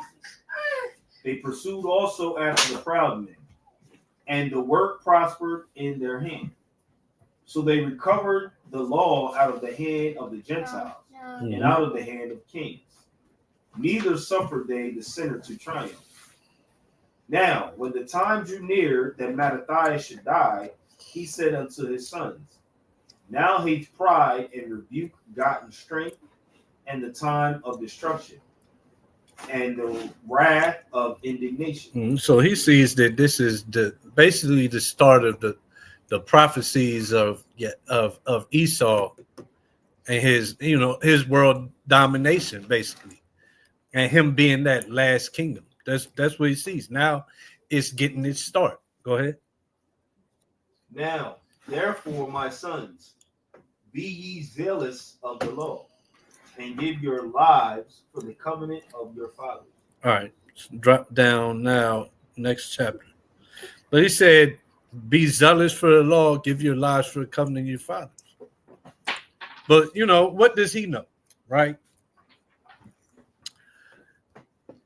He never met Cleflo.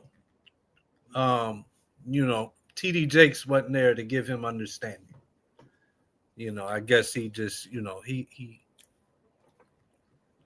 he was in sin.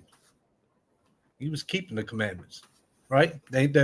He was following the devil, like Cleflo said. Cleflo O'Donnell.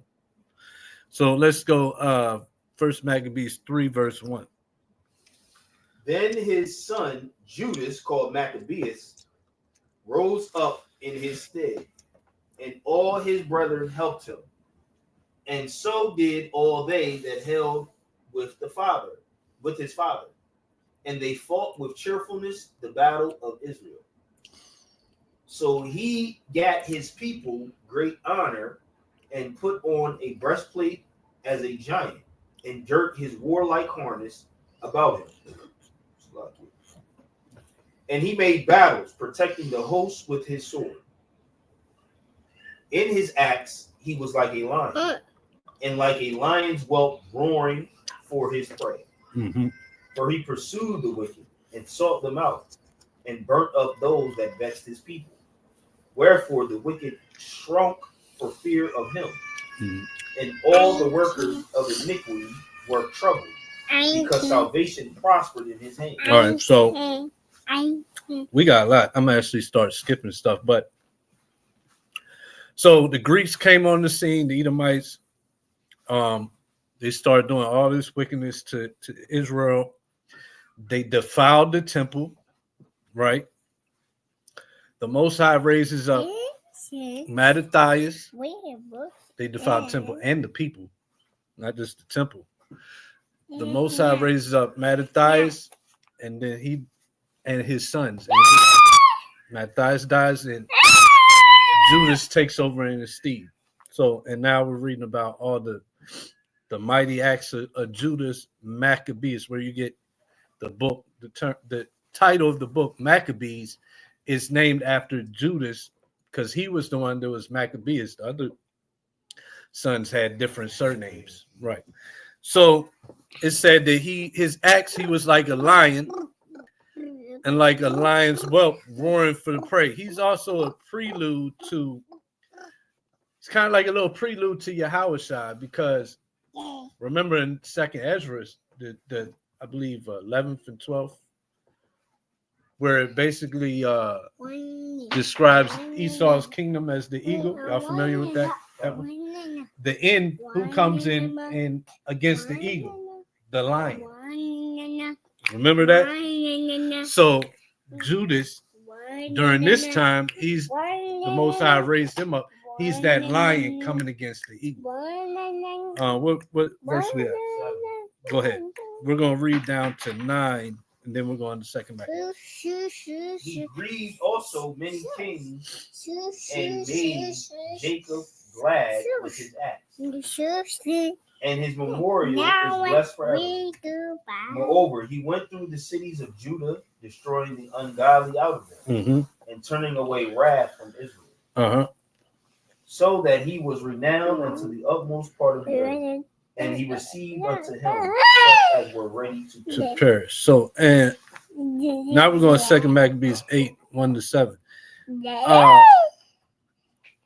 And you know, it goes into both of these go into different details, all the same thing. So, you know, in your own time, read that whole chapter, First Maccabees chapter 3. Just it goes into detail the different acts and exploits that Judas was doing. Same as we're about to read. So in Second Maccabees, so we're at 8 verse 1. And he reads, Then Judas Maccabeus and they that were with him went privately unto the towns and called their kinsfolk together and took unto them all such as continued in the Jews' and assembled about 6,000 men. And they called upon Yahweh that he would look upon the people that was trodden down. And also pity the temple profaned of ungodly men. And that he would have compassion upon the city, swords and face, and ready to be made even with the ground, and hear the blood that cried unto him. And remember the wicked slaughter of harmless infants, and the blasphemies committed against his name. And that he would show his hatred against the wicked. Now, when Maccabeus had his company about him, he could not be withstood by the heathen, for the wrath of Yahweh was turned into mercy. Therefore, he came at unawares and burnt up towns and cities, and got into his hands the most commodious places, and overcame and put to flight no small number of his enemies. But specially took he advantage of the night for such privy attempts, insomuch that the bruit of his manliness was spread everywhere. So when Philip saw that this man increased by little and little, and that things prospered with him still more and more, he wrote unto Ptolemaeus, the governor of Celesyria and Phoenice, to yield more aid to the king's affairs. And forthwith choosing Nicanor, the son of Patroclus, one of his special friends, he sent him with no fewer than 20,000 of all nations under him to root out the whole generation of the Jews. What verse was that? Middle of 9. No, go ahead. And with him he joined also Gorgias, a captain, who in matters of war had great experience. So Nicanor undertook to make so much money of the captive Jews as should defray the tribute of 2,000 talents, which the king was to pay to the Romans.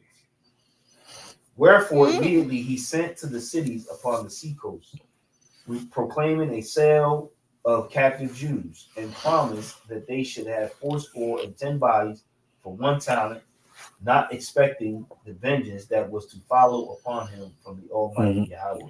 Hop That over. sound familiar. Right. What does it sound like? Slavery. Yeah, exactly. It sound like Jews that people. was for It sale. sound like people's ready to buy it too, don't it? Yeah. As opposed to nobody buy you, literally buy you. Yeah, it sounds like cats is ready to buy, lining up to buy. Right, just showing that means no man come and redeem you. From we're going to come back, but jump to First Maccabees 3:41. Not exactly where we left off. 3:41. It's got some details, some stuff. Nah, we didn't read that far now. But it's pretty much going the same thing, but now here it's going to have some details that's not over there. And it reads, and the merchants of the country, hearing the fame of them, took silver and gold very much. Mm-hmm. So all these merchants, they went and got their money up. They ready to buy. Go ahead. With servants, and came into the camp to buy the children of Israel. Oh, no, nobody's going to buy you. The curse is nobody will buy you. Right. Go ahead. A power also of Syria and of the land of the Philistines joined themselves unto them. Mm-hmm. And you know, the scoffer's going to say, well, yeah, well, cool. Then that means it's fulfilled. No, that's not, yeah. But the Most High's judgment didn't stop there. Right. Yeah, in that case, it was fulfilled when Daniel went in. But no, that's not the last time. Yeah, it was fulfilled, but it's not done. It ain't done and over with until that Deuteronomy 30 comes about. That's when it's no more going to be fulfilled. But this is something that's going to keep being fulfilled until we right. Until we get right, it'll keep being fulfilled. Verse 42. Now, when Judas and his brethren saw that miseries were multiplied, and that the forces did encamp themselves in their borders, for they knew how the king had given commandment to destroy the people and utterly abolish them. Mm-hmm. They said one to another, let us restore the decayed estate of our people, and let us fight for our people and the sanctuary. Then was the congregation gathered together, that they might be ready for battle, and that they might pray and ask mercy and compassion. Now Jerusalem lay void as a wilderness. There was none of her children that went in or out. Mm-hmm. The sanctuary also was trodden down, and aliens kept the stronghold. So at this point, Jerusalem is, like I said, void like a wilderness. Sanctuary is trodden down. Go ahead. The heathen had their habitation in that place, and joy was taken from Jacob, and the pipe with the harp ceased. Mm-hmm. Therefore, the Israelites assembled themselves together and came to Maspah, over against Jerusalem. For in Maspah was the place where they prayed aforetime in Israel. Mm-hmm. Then they fasted that day and put on sackcloth and cast ashes upon their heads and rent their clothes, and laid open the book of the law, wherein the heathen had sought to paint the likeness of their images. Okay. So they had found the book of the law, and now the heathen decided to put their images in it the same way. So the same way then, now modern time is called whitewashing. So these are some of the whitewashed images.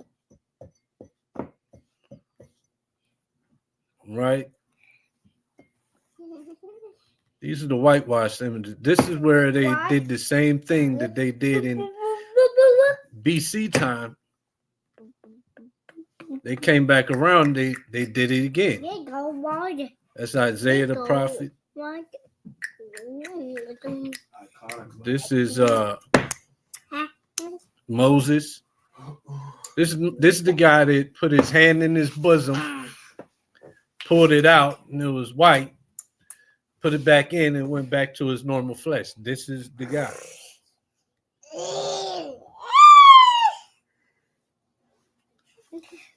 David. The one who He's ready, Yak. one do this. One do Goliath. So this is the Hamite. Even the Hamite. In whitewashing, black people don't even exist. One, two, three. Ham is white. Shem's white. Japheth's white. Noah's white. Who are the niggas? Aliens, I guess. They came down in spaceships, some undocumented time, and now they're here.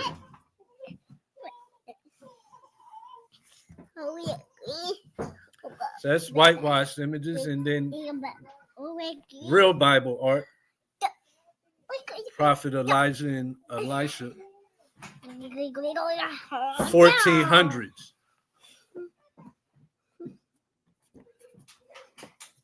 Sit down. If you're gonna be here, sit down.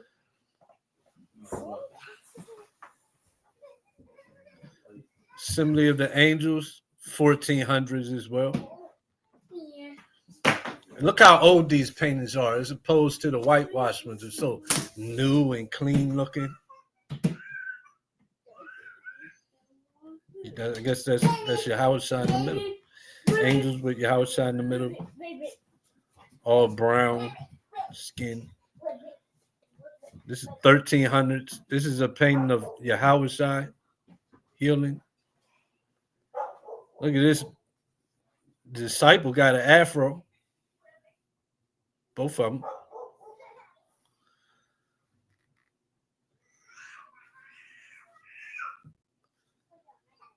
Jeremiah, Hosea, Malachi.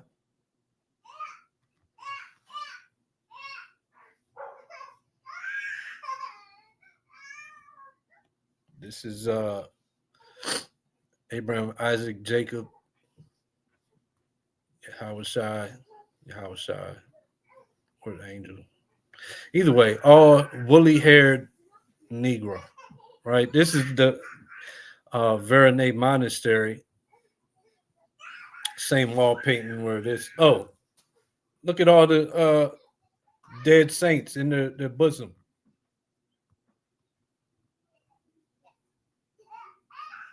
Y'all see that? This is a monastery in Europe. He's got afro. This is David, the harpist, I think, playing harp. Afro, brown skin.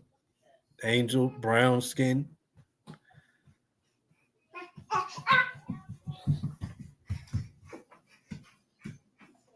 Michael the Archangel in Greece. This painting was found. Look at him. So yeah, the same way as they did back in the kingdom of the Greeks. They whitewashed then. They whitewashed today. They did then. They do today. They did then. They do today. This is King David. This is Solomon. I'm black and comely. Yeah, that's him.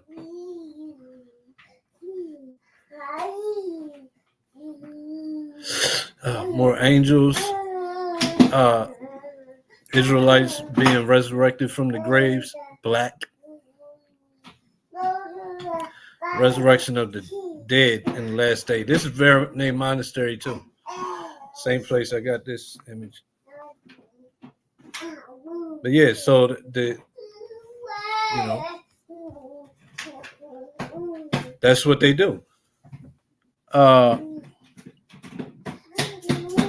Verse 49. They brought also the priest's garments and the first fruits and the tithes and the Nazarites. Actually, you know what? Jump back to 2nd Maccabees. Time's sake. 8 and 12. Now, when the word was brought unto Judas of Nicanor's coming, he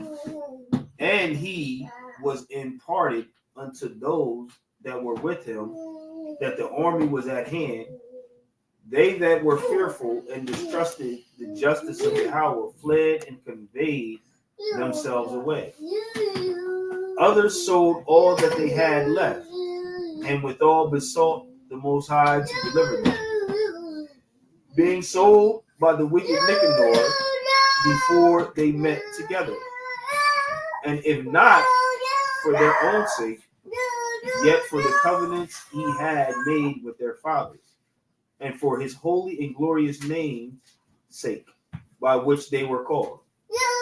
So Maccabees called his men together unto the number of 6,000, and exhorted them not to be stricken with terror of the enemy, nor to fear the great multitude of the heathen, who came wrongfully against them, but to fight manfully, and to set before their eyes the injury that they had unjustly done to the holy place and the cruel handling of the city. Wherefore they made a mockery, and also the taking away of the government of their forefathers. For they said, he trust in their weapons and boldness, but our confidence is in the Almighty God, who at a beck can cast down both them that come against us and also all the world. So, and that's also a trait of the world. The different the Edomites, all the different nations, the same can be seen in their militaries today, that they trust in their weapons, and they trust in their boldness. That's what the armies today trust in. That's why you see with them, they always have these military parades where they're bringing out the troops. They bring out the whole army. They show off to the world. Don't mess with us. Don't mess with us. Look what we got. Look what you're coming up against. They bringing out the tanks, their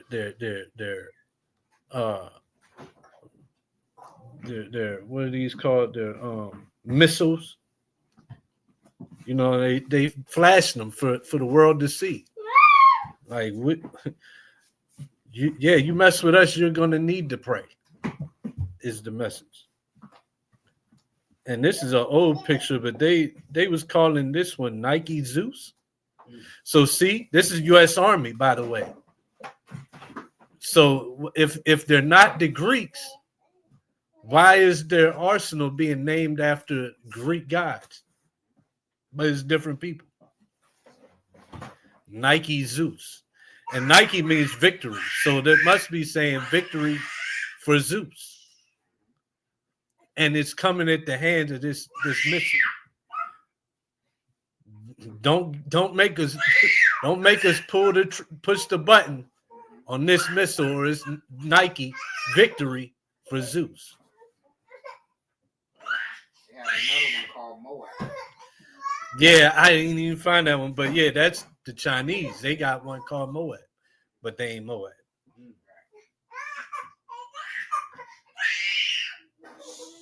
But always bring out the missiles, the tanks. This is I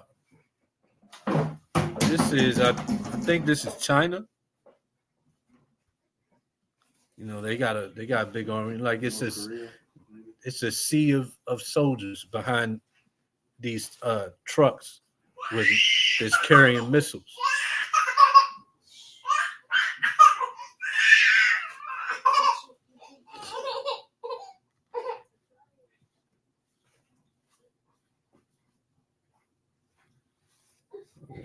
They do the little same thing with their navies. They bring them out. They show off all the boats, their destroyers, and their aircraft carriers.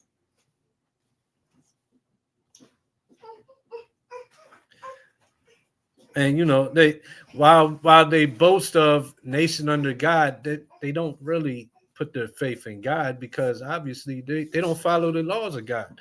Not the true God. They put faith in their weapons. They put faith in their training, their military numbers. Huh? They put faith in what they have to inherit, Mm-hmm. Right, their sword. Time. Verse 19. Moreover, he recounted unto them what helps their forefathers had found, and how they were delivered when under Sennacherib, and 185,000 perished. And he told them of the battle that they had in Babylon with the Galatians, how they came but 8,000 in all of the business, with 4,000 Macedonians, and that the Macedonians being perplexed, the 8,000 destroyed, and 120,000 because of the help that they had from heaven, and so received a great booty. Thus, when he had made them bold with these words, and ready to die for the laws of the country, he divided his army into 4 parts, and joined with himself his own brethren, leaders of each band, to wit, Simon and Joseph and Jonathan, giving each one 1,500 men. Also he appointed Eleazar to read the holy book, and when he had given them this watchword, the help of Yahweh himself leading the first band, he joined battle with Nicanor. And by the help of the Almighty, they slew above 9,000 of their enemies, and wounded and maimed the most part of Nicanor's host, and so put all to flight, and took their money that came to buy them, and pursued them far, but lacking time, they returned. For it was the day before the Sabbath, and therefore they would no longer pursue them. So when they had gathered their armor together and spoiled their enemies, they occupied themselves about the Sabbath, yielding exceeding praise and thanks to the Most High, who had preserved them unto that day, which was the beginning of mercy distilling upon them. And after the Sabbath, when they had given part of the spoils to the maimed and the widows and orphans, the residue they divided among themselves and their servants. When this was done, and they had made a common supplication, they besought the merciful Yahweh to be reconciled with his servants forever. Mm-hmm. Moreover, of those that were with Timotheus and Bacchides, who fought against them, they slew above 20,000, and very easily got high in strongholds, and divided among themselves many spoils more, and made the maimed, orphans, widows, and the aged also equal in spoils with themselves. Okay, from there, drop back. Go to First Maccabees. Drop that. First Maccabees chapter 4, verse 1. And we're going to do the whole chapter, 35. 1 to 35. This is going into the battles with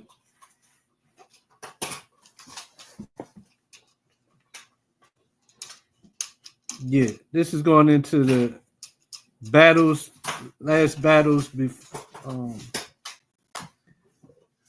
well, not the last battles they fought, but right, it's going into these battles, finishing them up, and then going in and rededicating the temple. So 1 verse 1 to 35. Then took Gorgias 5,000 footmen and 10,000 of the best horsemen, and removed out of the camp by night, to the end he might rush in upon the camp of the Jews and smite them suddenly. And the men of the fortress were his guides. Now when Judas heard thereof, he himself removed, and the valiant men with him, that he might smite the king's army, which was Emmaus, while as yet the forces were dispersed from the camp. In the mean, actually, drop to verse 25. I believe that picks up from where we left off at Second Maccabees. So verse 25 and down. First Maccabees 4:25. Yeah, this picks up. So the beginning of the chapter to here is kind of what we already read in Second Maccabees. So verse 25. Thus Israel had a great deliverance that day. Now all the strangers that had escaped came and told Lysias what had happened, who when he heard thereof was confounded and discouraged, because neither such things as he would were done unto Israel, nor such things as the king commanded him were come to pass. The next year, therefore, following Lysias, gathered together 70,000 choice men of foot and 5,000 horsemen, that he might subdue them. So they came into Idumea and pitched their tents in Bethsura, and Judas met them with 10,000 men. And when he saw that mighty army, he prayed and said, Blessed art thou, O Savior of Israel, who didst quell the violence of the mighty man by the hand of thy servant David, and gavest the host of strangers into the hand of Jonathan, the son of Saul, and his armor bearer. Shut up this army in the hand of thy people Israel, and let them be confounded in their power and horsemen. Make them to be of no courage, and cause the boldness of their strength to fall away, and let them quake at their destruction. Cast them down with the sword of them that love thee, and let all those that know thy name praise thee with thanksgiving. So they joined battle, and there were slain of the host of Lysias about 5,000 men. Even before them were they slain. Now, when Lysias saw his army put to flight, and the manliness of Judas' soldiers, and how they were ready either to live or die valiantly, he went into Antiochia and gathered together a company of strangers, and having made his army greater than it was, he purposed to come again into Judea. Then said Judas and his brethren, Behold, our enemies are discomfited. Let us go up to cleanse and dedicate the sanctuary. Upon this, all the hosts assembled themselves together and went up into Mount Zion. So after all these battles and really turning the table on the Edomite armies, now he's regrouping and coming back into the city and taking the city back over. Go ahead. No, you got to chill out. 38. And when they saw the sanctuary desolate, and the altar profaned, and the gates burnt up, and the shrubs growing in the courts, as in a forest, or in one of the mountains, and the priest's chambers tore down, they rent their clothes, and made great lamentation, and cast ashes upon their heads, and fell down flat to the ground upon their faces, and blew an alarm with the trumpets, and cried toward heaven. Then Judas appointed certain men to fight against those that were in the wood in the fortress until he had cleansed the sanctuary. So he chose priests of blameless conversation, such as had pleasure in the law, who cleansed the sanctuary and bare out of the defiled stones into an unclean place. And when as they consulted what to do with the altar of burnt offerings, which was profaned. And that's another thing. Like, how do stones? If I can't become defiled by eating swine's flesh, how can stones become defiled? Right? How can stones become defiled? Huh? That can't be the idols. The stones made into an idol. No, these are the stones of the altar. Oh, okay. I can't, like, me eating the swine doesn't defile me. Then how's the stones? From the They just stones. I can just clean them off with some soap and water. Right. It did. So it's like, nah. Even the stones are defiled. Even the grill you cooked on is defiled. Go ahead. Just like you. sanctuary bear off the defiled stones into an unclean place. 44, right? Mm-hmm. And when, as they consulted what to do with the altar of burnt offerings, which was profane, Mm-hmm. they thought it best to pull it down, lest it should be a reproach to them, because the heathen had defiled it. Mm-hmm. Wherefore they pulled it down and laid up the stones in the mountain of the temple in a convenient place until there should come a prophet to show what should be done with them. Mm-hmm. Then they took whole stones according to the law and built a new altar according to the law. So this is what Yahushua is celebrating. This act is going. So they're tearing down the defiled stones that are defiled from cooking swine, right? Now they're building a new one. Go ahead. 48.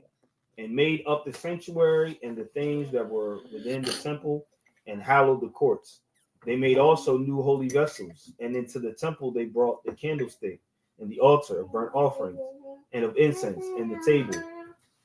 And upon the altar they burned incense, and the lamps that were upon the candlestick they lighted, that they might give light in the temple. Furthermore, they set the loaves upon the table and spread out the veils and finished all the works which they had begun to make. Hey, Josiah, get this. Now, on the 5 and 20th day of the 9th month, which is called the month Castle. So, and we had brought it out earlier.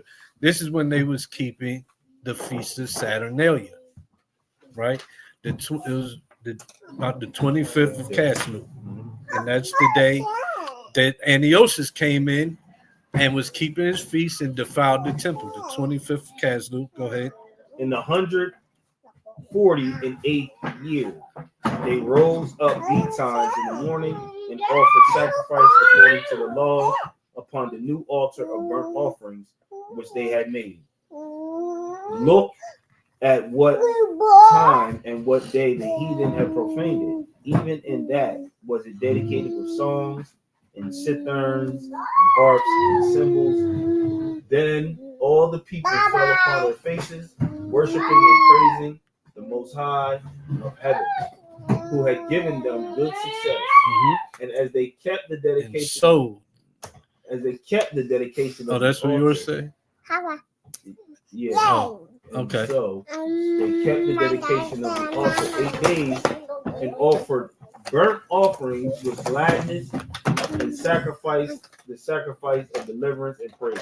So this feast is about the dedicating of the rededicating of the altar. So when Christ went in the temple, he was celebrating the dedication. In the wintertime, this is the feast he was keeping. That is the 25th of Caslu, which is the 9th month, which is we're celebrating now because the months start with the moon, not the calendar we have now. But they still keep the 25th because they're base.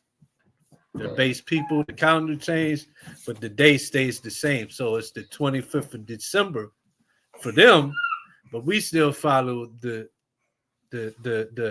25th day of the month, counted from when the month actually starts. Go ahead.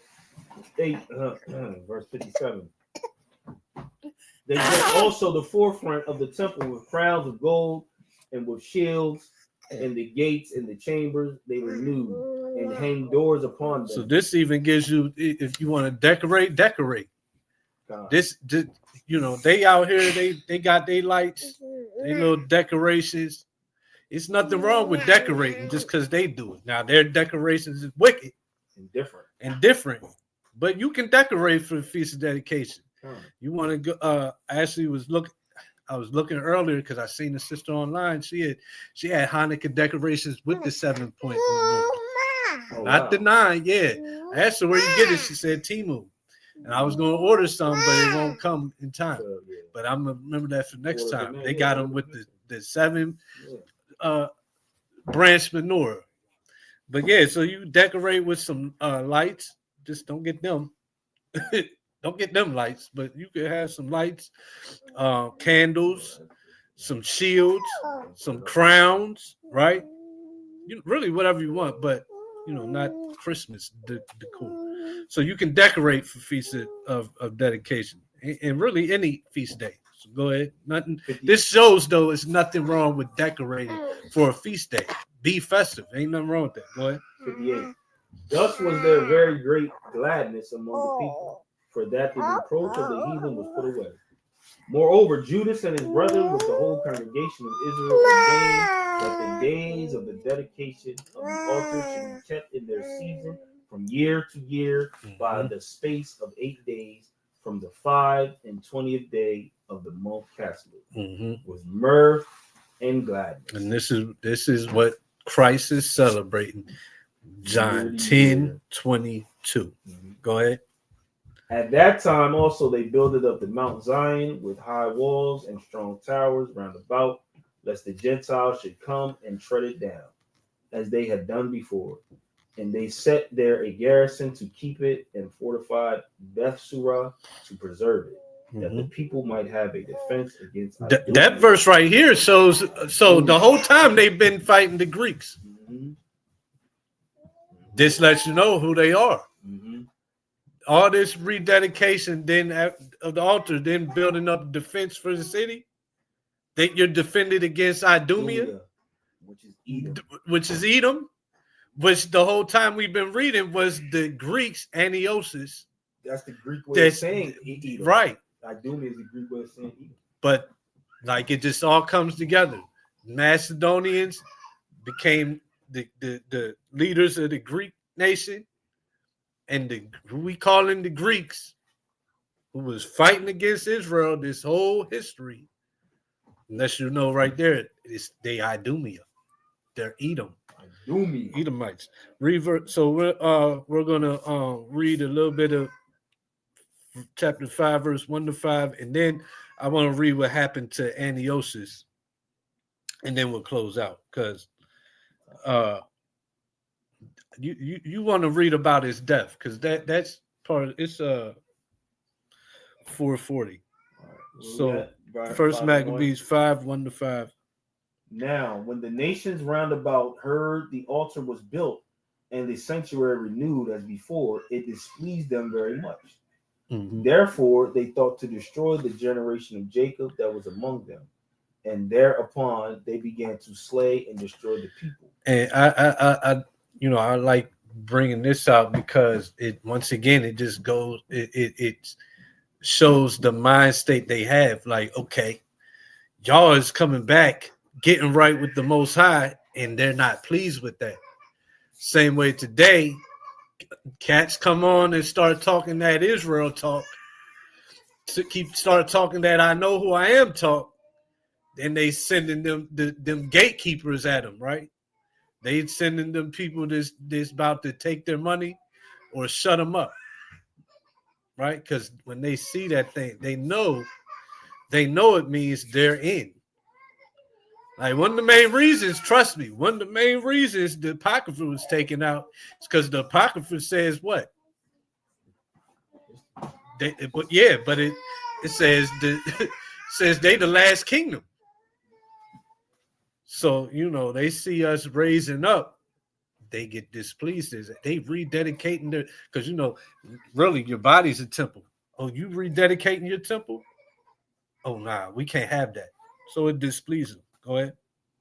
Then Judas fought against the children of Esau in Idumea at Arabetim, because they besieged Israel, and he gave them a great overthrow, and abated their courage and took their spoils. So just so you know, so when you come into the truth and you come out of the world, that fight ain't over. So you always going to be having to fight against, your own battles within yourself, but also the battles from the outside, right? Because you're being raised up means the end of their kingdom is coming.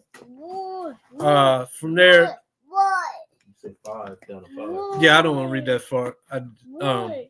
That's good. So now I'll go to 2 Maccabees chapter 9, verse 1.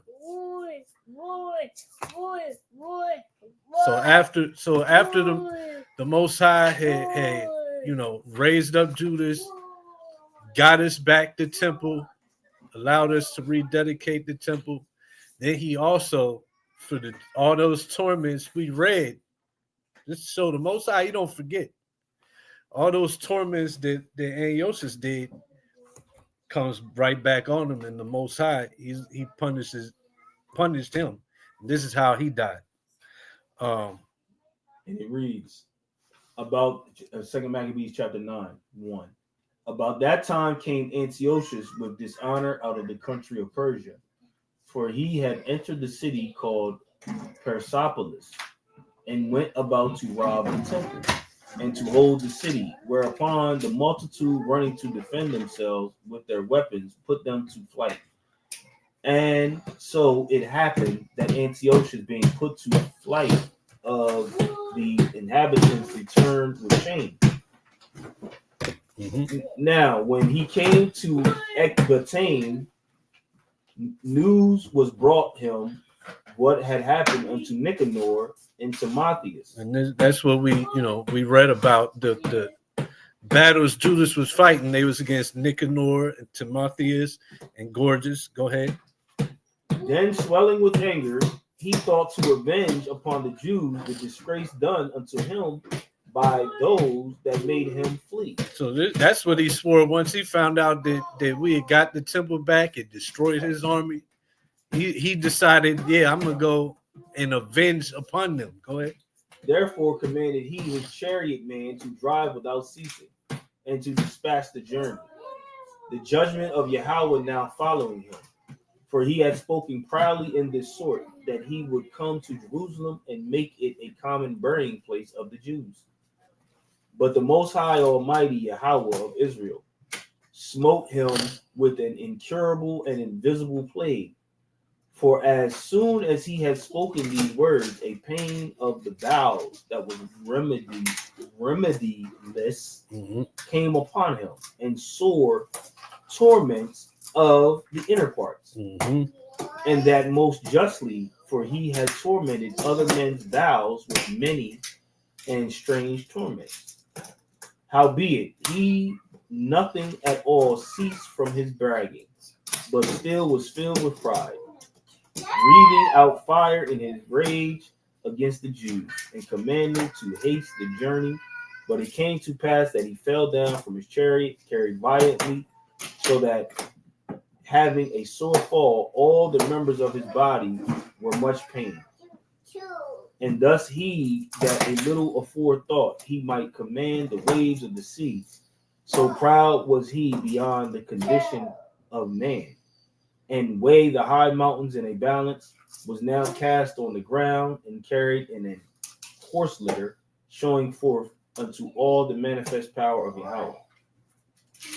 So that the worms rose up out of the body of this wicked man. So this man was plagued in his stomach so bad, his bowels started to develop worms while he's still alive. Go ahead.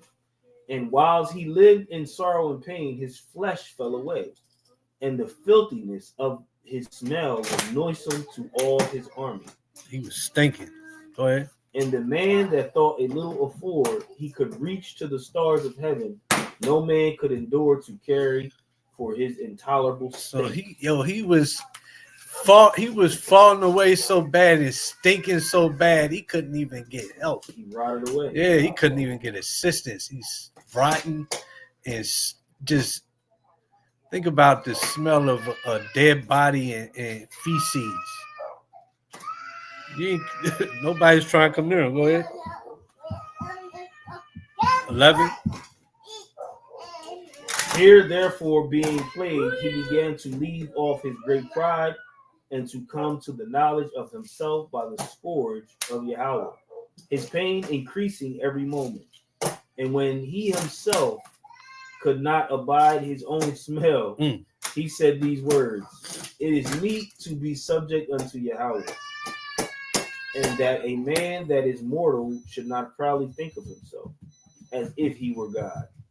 This wicked person vowed also unto the Most High, who now no more would have mercy upon him, saying thus, that the holy city to the which he was going in haste to lay it even with the ground, and to make it common burying a common burying place, he would set at liberty. And as touching the Jews, whom he had judged not worthy, so much as to be buried, but to be cast out with their children, to be devoured of the fowls and wild beasts, he would make them all equals to the citizens of Athens. And the holy temple, which before he had spoiled, he would garnish with godly gifts, and restore all the holy vessels with many more, and out of his own revenue defray the charges belonging to the sacrifices. Yeah, and that also he would become a Jew himself, and go through all the world that was inhabited, and declare the power of Yahweh. But for all this his pains would not cease, for the just judgment of Yahweh was come upon him, therefore despairing of his help. He wrote unto the Jews the letter underwritten, containing the form of supplication after this manner. Antiochus, king and governor, to the good Jews, his citizens, wishes much joy, health, and prosperity. If ye and your children fare well, and your affairs be to your contentment, I give very great thanks to Yahweh, having my hope in heaven. As for me, I drop to 28. 28. Thus the murderer and blasphemer, having suffered most grievously, as he entreated other men, so died he a miserable death in a strange country in the mountains. We can leave it right there. And Philip was brought up with him and carried his body. That sounds like a condition body we were suffering with in Trump today. What's that? Smelling. Yeah. Didn't they? Trump. Yeah, that's it. Really? So let me close out. Shabbat Shalom once again. Happy Feast of Dedication to those that is kicking off the feast tonight. All praise, glory, and honor. Yahweh Bashem Mashiach Yahweh Shai. Till next week. Shalom and Kwam Yasha.